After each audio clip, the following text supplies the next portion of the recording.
Hello everyone, I'm hoping this stream is working as intended. We're just about to head into the Forge Action Day. I'm following James in the GT86, so no doubt he's going to drive like a lunatic.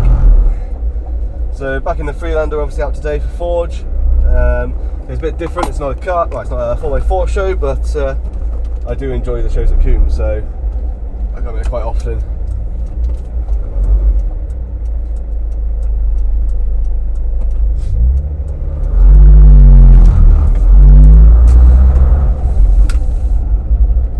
I've got one following me who hasn't been before, so we're going to go a little bit slow and let them catch up there because obviously they couldn't pull out. There we go. So yeah, we're heading into Forge. I'm hoping the connection on this one's a little bit better than the last live stream.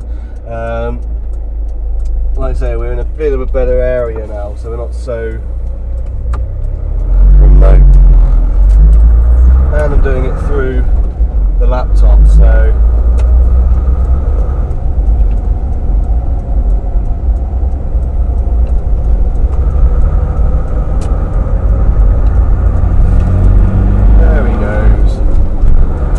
Land Rover.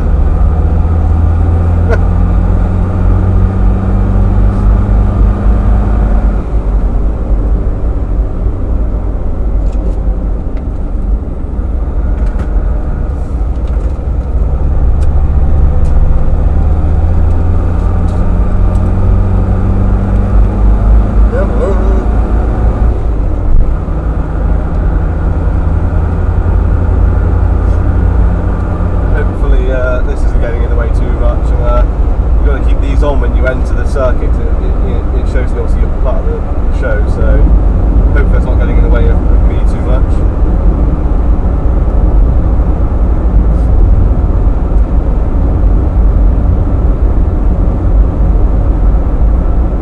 So let's have a look. So yeah, Forge Action.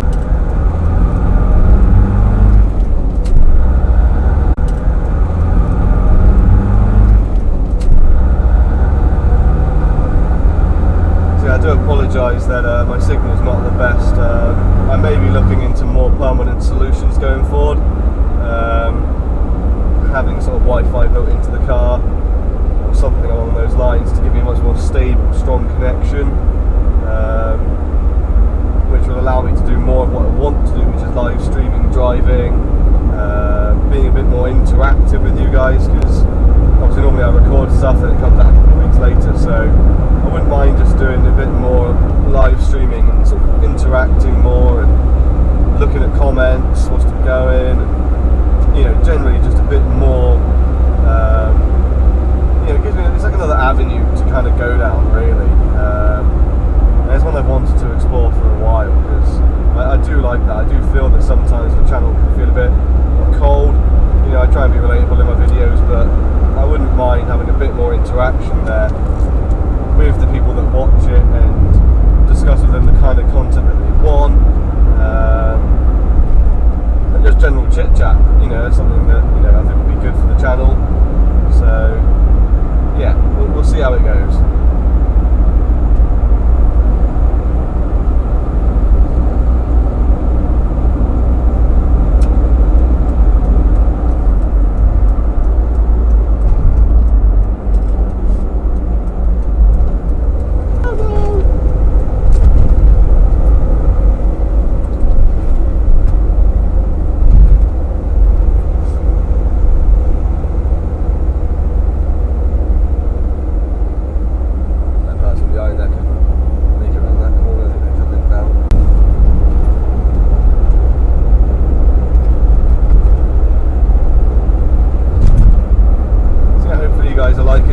Hopefully the quality is a bit better than last time.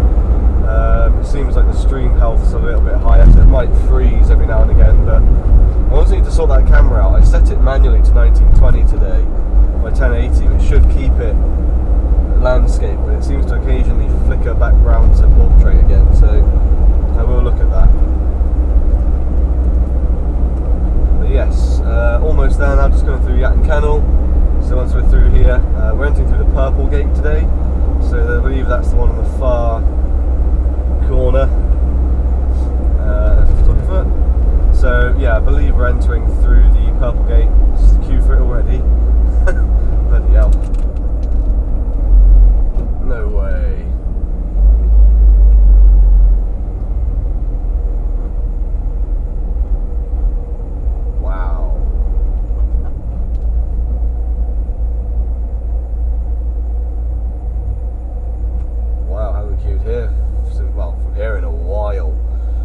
stream may have just got a little bit longer.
Hopefully that doesn't become deafening.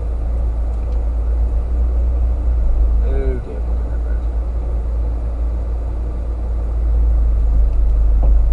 this is crazy pissing.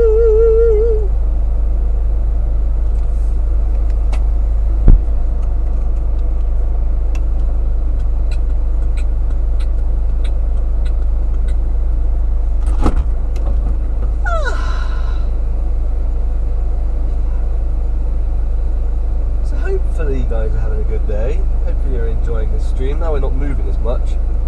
I'm hoping the stream health is going to be a little bit better.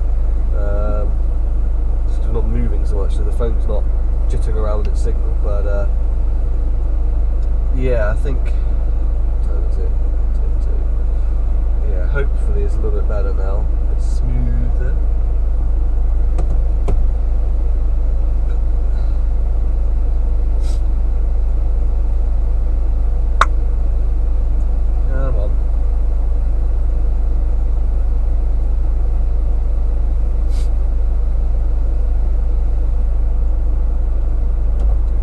Difficult for me to tell because the video I see here is a good few minutes behind what I actually see, so it's difficult to tell what you lose and what you don't. So hopefully, it's not too much. I've got it on fairly good latency, so I don't have to have as strong a connection, but it does mean I run a few minutes behind.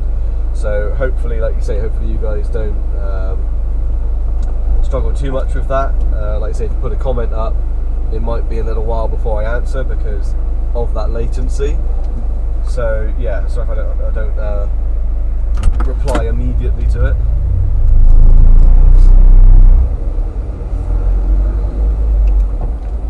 That is a nice GT80. I do like the GT86, I must admit. I do like it. He's done his smart as well, James. It's nicely tinted. The rear lights there. I think that's quite nice on those cars, though. Nice white, just that sort of black tint there. I think that's quite smart. The same as the top light, that sort of third brake light as well, having that one sort of almost camouflaged in there with the tint on the rear windows. I do quite like that. I do quite like it. Done by Zombie Tints, who did my tints on this as well, which is quite cool. Wow, I have never queued up from this far back, well, not in a very long time. This is crazy. Oh, and I have a slight cold. As of course you would before a show. And slightly adjust that. Is that better? Maybe not even noticeable. But yeah. Yeah, slight cold, of course. Why wouldn't you have a slight cold when attending one of the best car shows you do?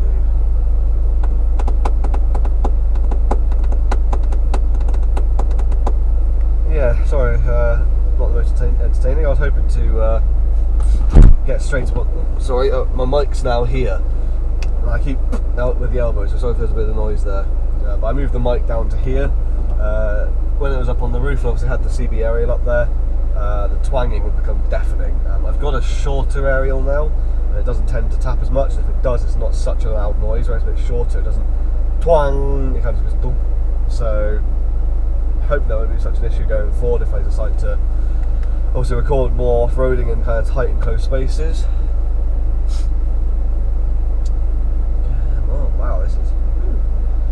is turning a 10-minute stream into a half an hour stream, which is kind of cool.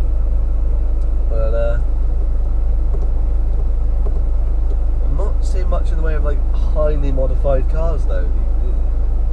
It's unusual. Normally by now you've got rows of cars that are almost completely different to a standard vehicle, you know, almost unrecognisable to their standard form. But yeah, no, I mean, quite nicely done up cars, I suppose. Some are more subtle than others by the looks of it. Got a van turning around behind us.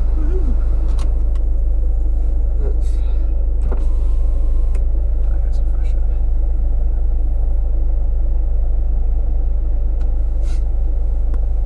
What's the angle out the front like that? That's a good angle out the front. So how is everyone today? Oh, we got someone else turning around by the looks of it, maybe.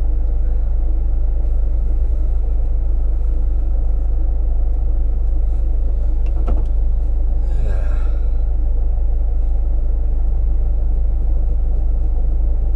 So we've actually got excellent connection now. So I think because we're not moving as much, I'm actually getting a much more stable stream, which is good.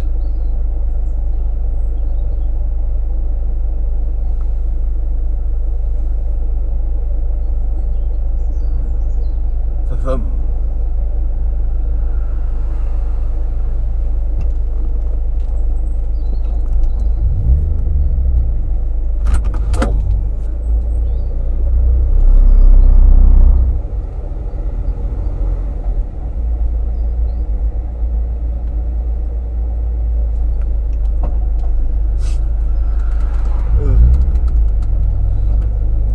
So I haven't been able to sort out the bull bar on the front. As you can tell, it's slightly raised on the left compared to the right.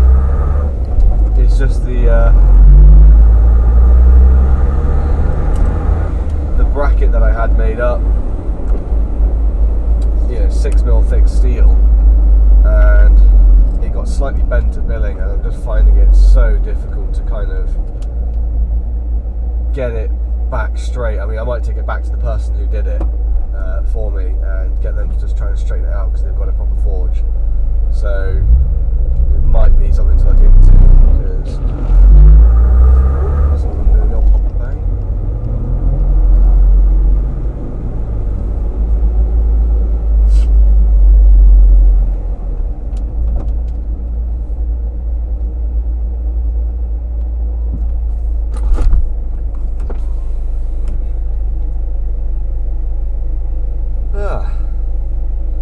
Everyone's having a good day. I say feel free to leave a comment. It'd be nice to sort of see how that works when comments come up. But do my best to answer them. But I do realise this video, like I said before, is running quite far behind. I think there's a couple of minutes behind, so it may take me a little while to respond. If I do look into this sort of Wi-Fi route for the vehicle, I might be able to lower that latency down and have it sort of close to straight away. So there won't be such a delay with me answering questions, etc., or just answering to general comments. But we'll see how it goes. But I'm keeping an excellent connection now, which is good. I'm not losing that connection anymore.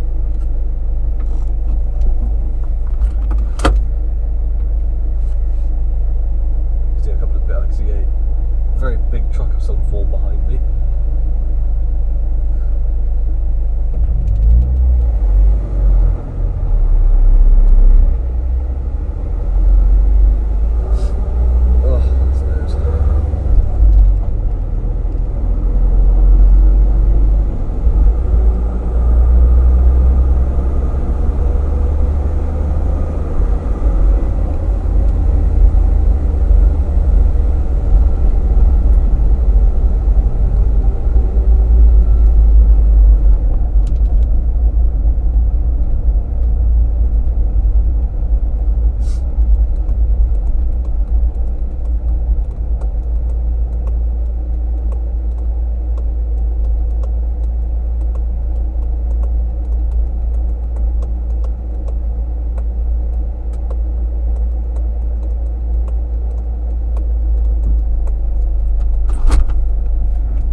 noticed that on the GT86 you've got the recess in the middle of the bonnet there, it's angled. I'm guessing that's aerodynamics, but I've only just noticed that.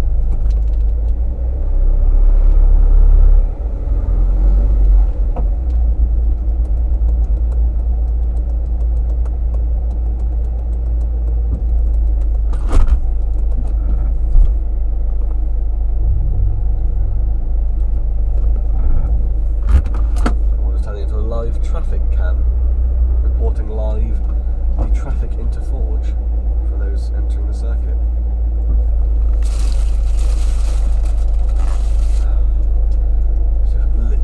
Liquid health.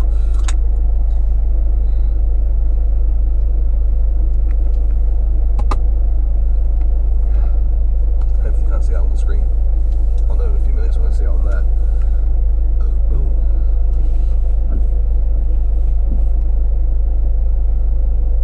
Excellent condition stream though, which is good.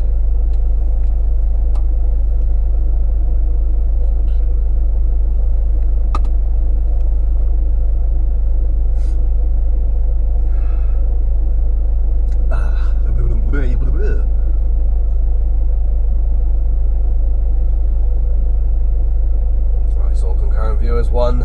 I had one viewer.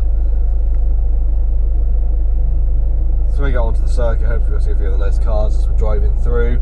We're sort of quite far near the back of the paddock area, so hopefully as we're going in, we'll be able to kind of see the cars as we enter. We're entering a little bit later than we usually do. It's probably why we're getting this traffic. I mean, we normally hear arriving by 7:30. So that's probably why the traffic's a little bit higher today than what we're used to. But it does give us a chance to see a few more of the cars. I imagine there's quite a few in there already, so give us a bit of a chance to see the cars as we're going through. I think we're out by the noise testing area. We're not too far from there, which is quite cool to see what goes on.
So yeah, hopefully everyone's finds it at least slightly entertaining.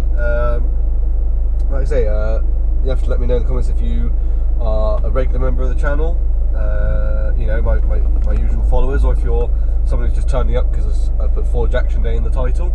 It'd be interesting to see the reach that the video is getting, if it's just kind of people who regularly follow me, or if it's people who are finding the channel and discovering the channel. As I progress with YouTube, I'm slightly becoming more au fait with sort of the analytics side of it. So it'd be good to see, you know, if I do start doing more of these live streams, who is watching them. Is it just followers? Is it people who are discovering the channel? Is it people with completely different cars who just enjoy the content? Is it someone with a completely different car who just wants to see what this is like to own or drive?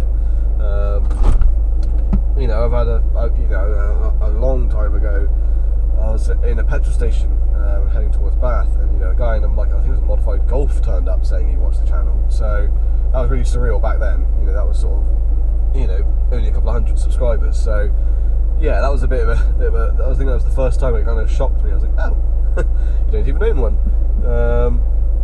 So yeah, it's sort of interesting to sort of follow that and see the trends that the channel gets, who follows it, and why. But other than that, you know, thank you for watching. Anyone you can see there's a few on there at the moment, so thank you for watching the video. I know it's probably not the most entertaining at the moment. I'm trying to sort of keep it entertaining myself, Can't play music because I'll get content, whatever they called it. But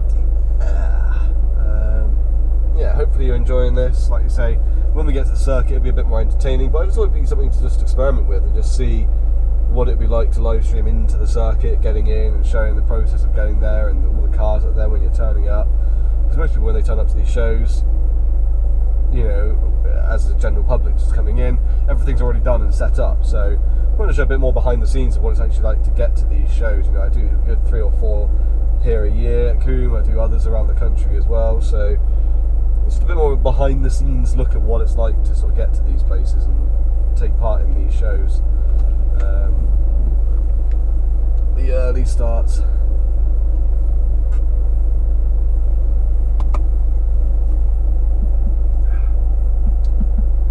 I must admit, I wish we left earlier. I wish we had done the usual get there for 7:30, 7:15. I think the last one we did, we got here for sort of just gone 7, I think, really early.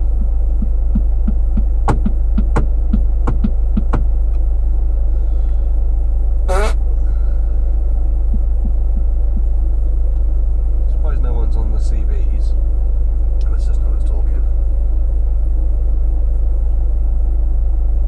Oh, channel 16. Channel 16.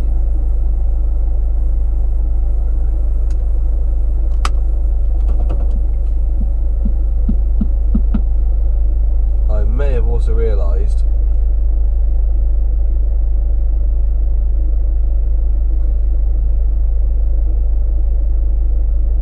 that I left the audio on for the other 2 cameras. That may be affecting the audio quite a bit. I'll just open up the wrong program. I'll wait until we stop again.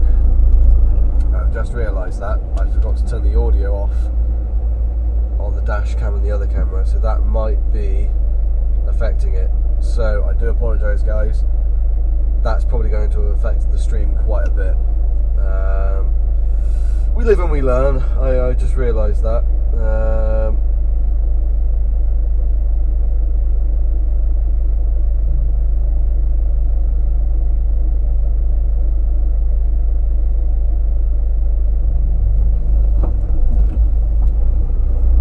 There we go. So that's the dash audio off. I'll wait till we stop again before I touch anything else.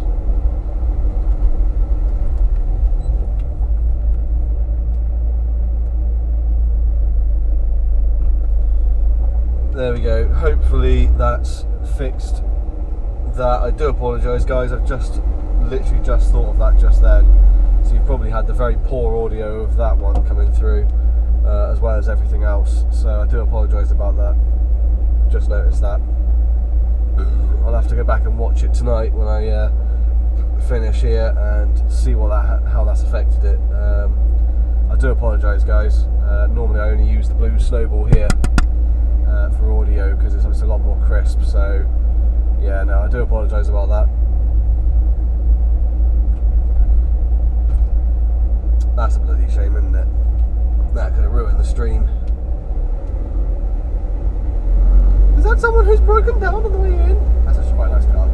That's really nice, actually. That's a shame. Like, fair play for bringing a car like that. You know, not on a trailer, on its own power. And that's fair play to get this far. I mean, to be honest, with traffic like this, it could have just got hot. So fair play.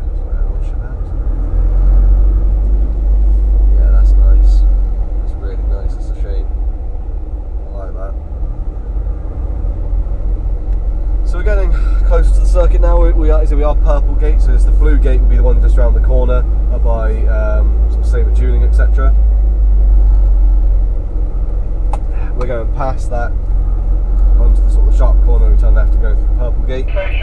Oh! Here we're going in through this gate. The yellow gate. No. Green? Yeah, green.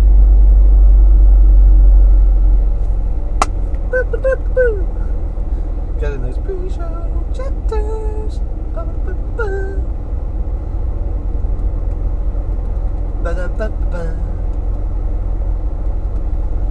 Yeah. So yeah, anyone who's just joining the stream, I don't know if I fixed it by then or not. But yeah, hopefully I've fixed the audio now. I do apologise. I'll go back through and watch it and just see how that's affected it. I'm really hoping it hasn't affected it massively.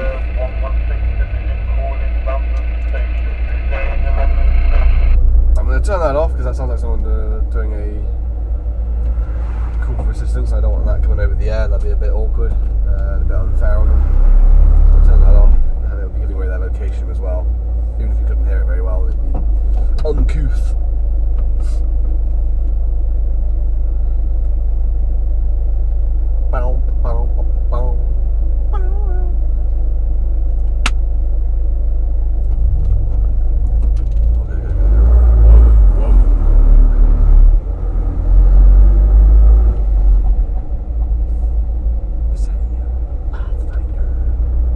That's a good fun lane over there. That's a good fun one over there. I've enjoyed that one many a times on the way home from work. It's a bit overgrown at the moment.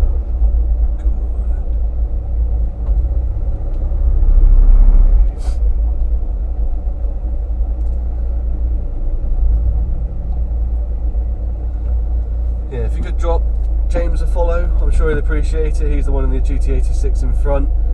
His Instagram is driven not parked. When I alter the description later on in the video, I'll put that in there. He's also got a YouTube channel that he's just sort of starting up under the same name, Driven Not Parked. He's done a few of the ones in the past with me. So when I did the original when I did the visual videos with the Mazda all those years ago, that was him. And when I did the more recent one with his Jeep going through the water, again that was James and his Jeep as well. So his channel focuses on the GT86 and his Jeep. So I'm sure he'd appreciate a follow. Like I say, Driven Not Parked, all one word. Yeah, he's looking to sort of start up on the YouTube thing, which is cool. I'm glad he's taking the step to do it. I think he could create some good content with the vehicles that he's got, especially the 86. Because we don't like Jeeps. We don't like Jeeps now. But yeah, it'd be good to get him a few followers, which would be nice.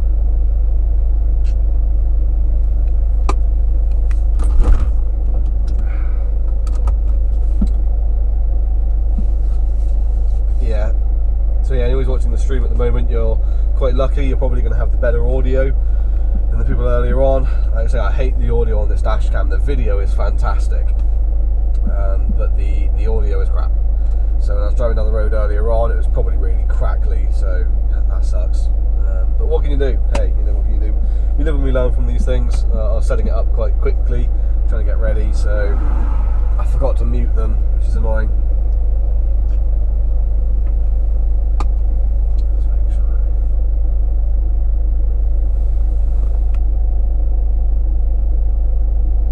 Reinhard D. Sorry, I can't pronounce your name, but where are you off to? So it's the Castle Combe Forge Action Day 2023. So it's probably one of the biggest, if not the biggest, show at Castle Combe each year. So I did the Summer Action Day earlier on in the year. I normally do Spring Action Day, Halloween Action Days, etc. But it's basically a huge gathering of cars that all come together at Castle Combe Circuit, and all day they've got track sessions going on, parade laps, and drifting demonstrations, etc. But it's a really good show at Castle Combe. They're very good in the sense that it's not specific to one vehicle type. It's all different kinds of vehicles. My Land Rover, GT86s, modified cars, drifting cars, standard cars. It's a real car person show. They've got the trade village there in the middle where you've got all the stands to buy stuff, and it's quite a big range that you've got there. You've got the circuit shop there where they sell like Castle Combe merch, like cool clothing and things and other bits and pieces. But yeah, it's like a really good car person show, which is why I like it, because it's not specific to just 4x4s, but they are quite happy for 4x4s to attend.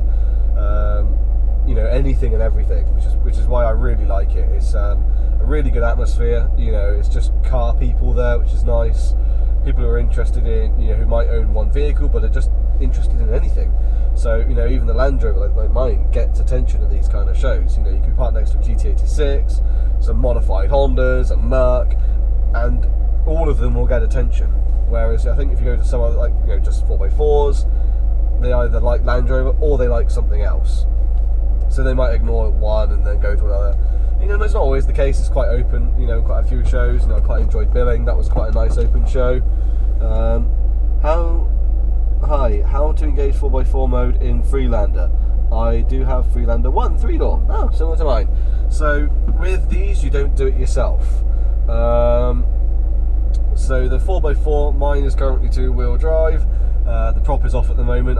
My VCU seized, unfortunately, but I do have a new one in the boot that I'll be fitting soon. But with these, it's automatic, so you don't actually have to engage 4x4. So in the middle, sort of underneath where my hand would be here, you've got obviously the prop, and about here you would have what they call the VCU, the viscous coupling unit.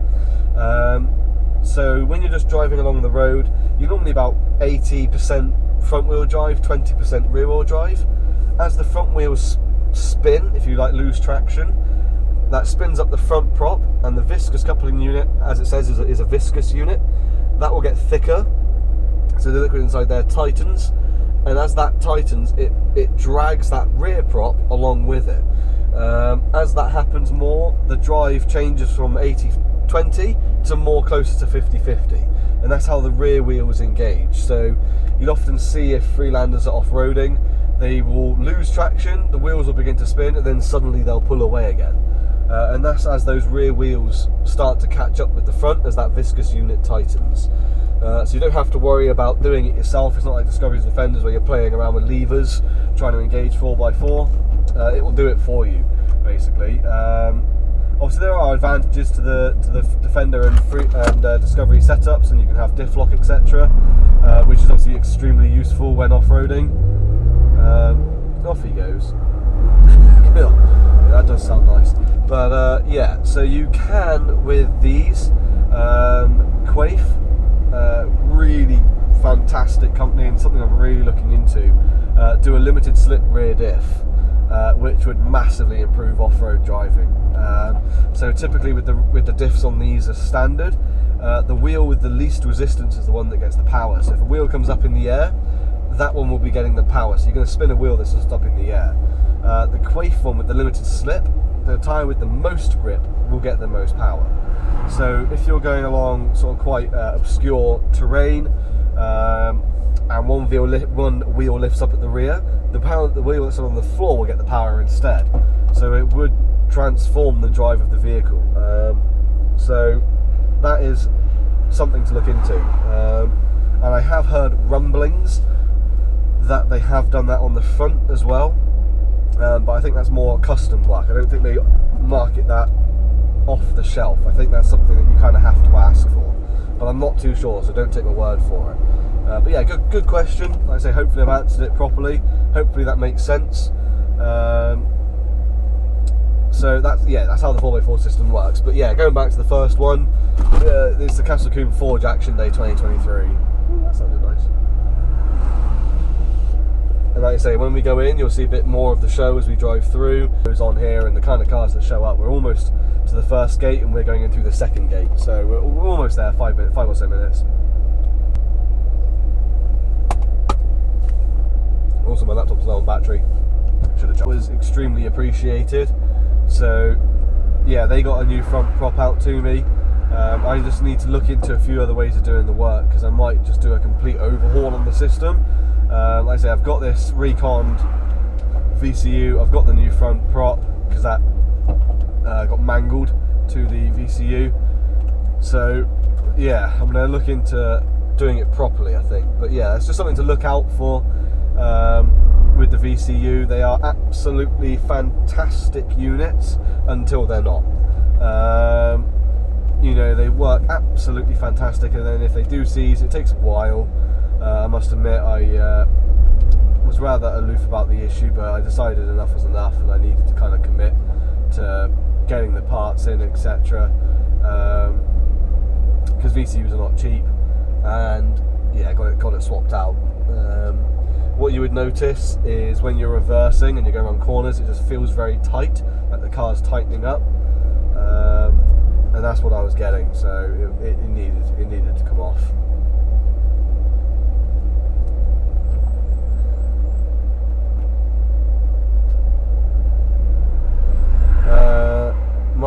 TD4 is automatic, and I did get stuck unexpectedly on wet and muddy on my way back. Same spot earlier, no problem. It's been a good time digging out that, oh dear. It would be worth, I mean, it sounds like a stupid question. It'd be, I don't know if you ever have or not. It'd be worth getting in underneath and seeing if the prop is still there. I've had a few people buy these, and then you see them like a week later pop up and say, my prop's not on the car. Why has that been taken off? So it'd be worth looking to see if the prop's still there. If it is all still there, you know, it could potentially be that the VCU is not working as intended, but or it could be tyres. You know, tyres play a huge part in what kind of grip you get. I mean, I run the General Grabber AT3s, and I was doing the course at Billing, and that has a very deep mud puddle. So if you go back through my channel, you'll see the Billing run that I did, and I got exceptionally good grip through the mud there. Very impressed by the grip I got from those tyres. So it'd be worth looking into that and seeing, you know, if you've got sort of road tyres or only light off-road tyres. It'd be worth looking at what's available.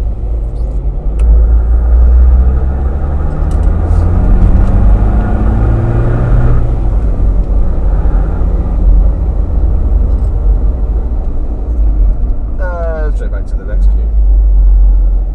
So this is now the queue for the purple gate. That was the blue gate there. That was one of the first entry points. So yeah, hopefully I answered your question there. Is it Emilis? Like you say, hey, hopefully I